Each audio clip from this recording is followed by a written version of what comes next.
اہل علم کہتے ہیں کہ جب اس نام کو انسان مفرد ادا کرے، اکیلے اور تنہا کہے، تو اس نام کے اندر جو معانی پائے جاتے ہیں وہ اپنے معانی کے اندر تمام اللہ کے ناموں کو لے لیتا ہے۔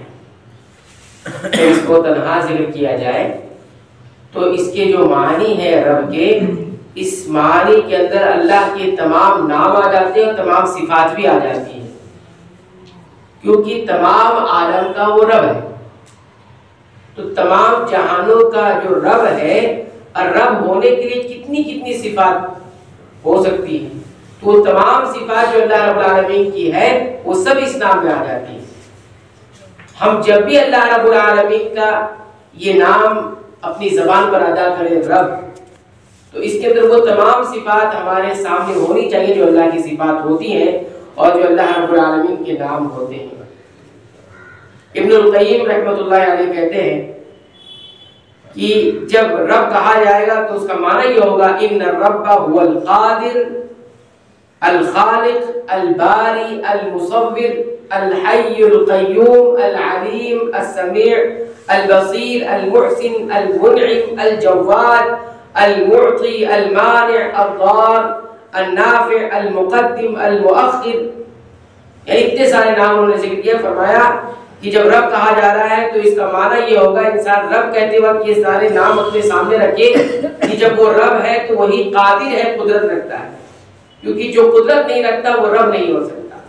پھر کہا وہی خالق ہے، وہی پیدا کرنے والا ہے، الباری وہی نئے سرے سے پیدا کرنے والا ہے، المصور وہی چیزوں کو شکلیں دینے والا ہے، الحی وہی زندگی والا ہے، القیوم وہی خود قائم ہے اور دوسروں کو قائم رکھنے والا ہے، وہی جاننے والا ہے، وہی سننے والا ہے، وہی دیکھنے والا ہے، وہی احسان کرنے والا ہے، وہی نعمتیں دینے والا ہے، وہی جود و سخا کرنے والا ہے، وہی عطا کرنے والا ہے، وہی روکنے والا ہے، وہی نفع کا مالک ہے، وہی نقصان کا مالک ہے، وہی آگے کرنے والا ہے، وہی پیچھے کرنے والا ہے، وہی ہے جسے چاہے ہدایت دے، جسے چاہے گمراہ کرے، وہی ہے جسے چاہے نیک بخت بنائے، وہی ہے جسے چاہے بدبخت بنائے، وہی ہے جسے چاہتا ہے عزت دے گا، وہی ہے جسے چاہتا ہے ذلت دیتا ہے۔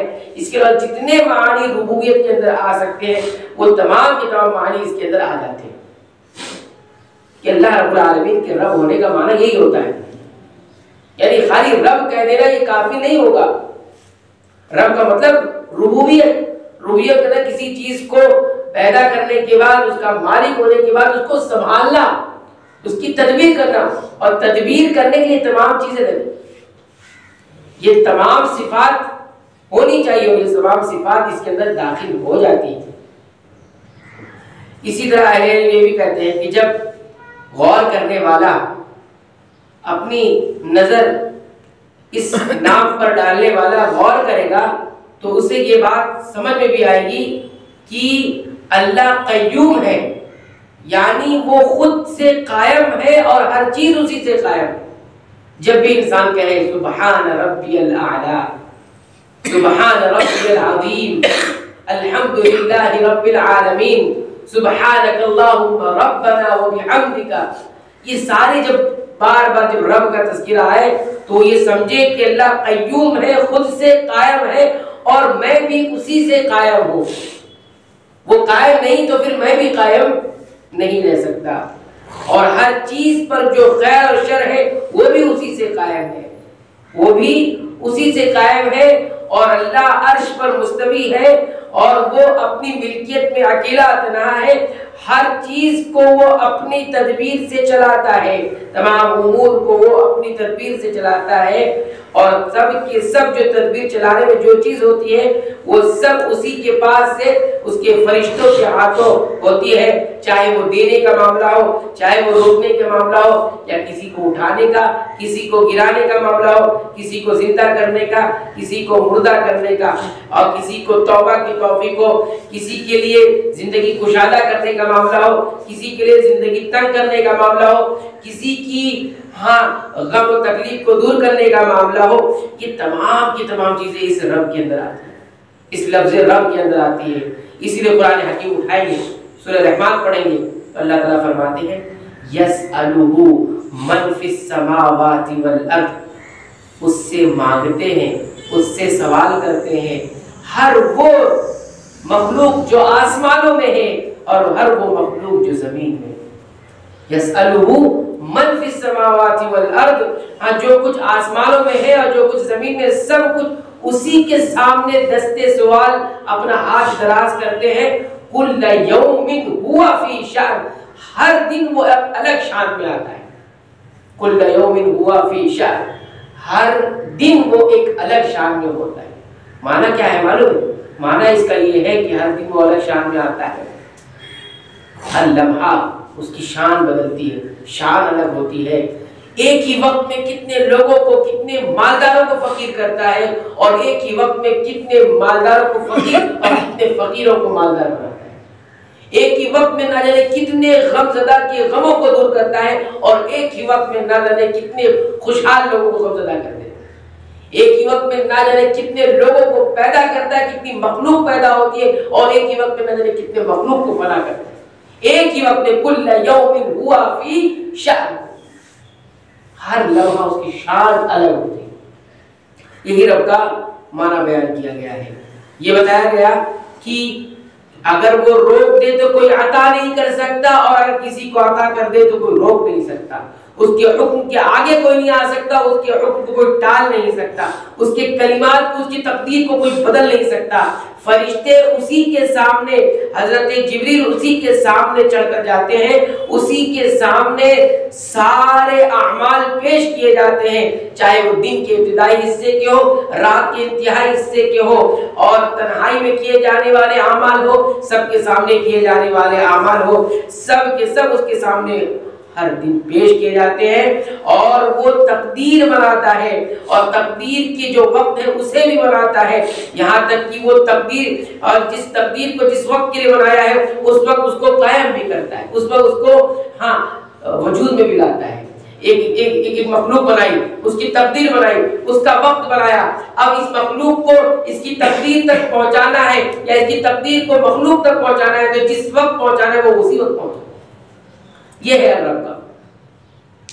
انسان کو نیکیوں کی توفیق دینا ہے، نماز کے لیے اسے اس کو نیکی کی توفیق دینا ہے، تو یہ کب توفیق دینا ہے، کس وقت دینا ہے، یہ اسی وقت ہوتا ہے جب اس نے بنا دیا ہے مقادیر تقدیر۔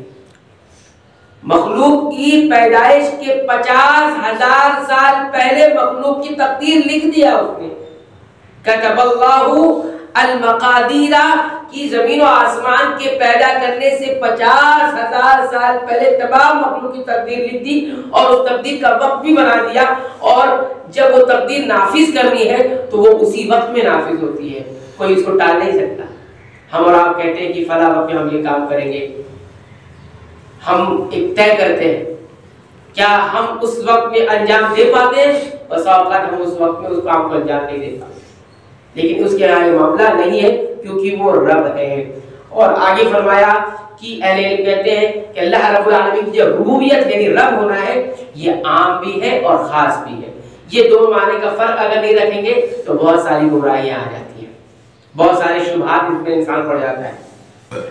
ایک ربوبیت اس کی عام ہوتی ہے، معنی اس کا یہ ہوتا ہے کہ تمام مخلوق کا رب ہے، وہ نعمتیں دینے والا اور نعمتوں کو وجود میں لانے والا، اپنی مشیت اور قدرت سے، اور جو کچھ بھی مخلوق کو ضرورت پڑ سکتی ہے اس کے ذریعے اس کی مدد کرنے والا ہے۔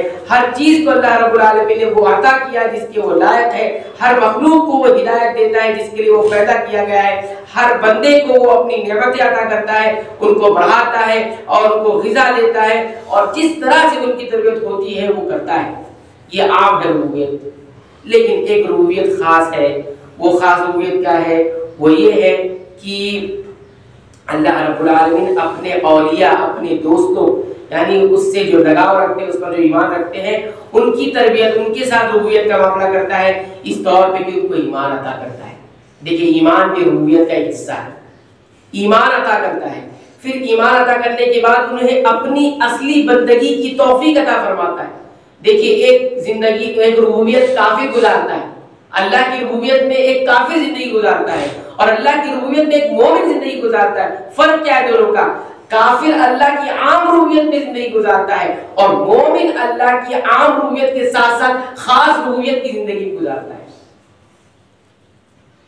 خاص ربوبیت کیا ہے؟ اس کو ایمان عطا کرتا ہے تو یہ بھی ربوبیت کا حصہ ہے، اسے بندگی کی توفیق دیتا ہے، یہ بھی ایک ربوبیت کا حصہ ہے۔ اسی طرح اپنی معرفت کی غذا اسے دیتا ہے، جس طرح کہ ہم اور آپ اس کی معرفت حاصل کر رہے ہیں، یہ سب نہیں حاصل کر سکتے، یہ سب کی سعادت کی بات نہیں ہے، سب کو یہ توفیق نصیب نہیں ہوئی، یہ چند لوگوں کو رب العالمین نے توفیق دی ہے، یہ ہم اللہ کی ربوبیت خاصہ کے تحت ہیں۔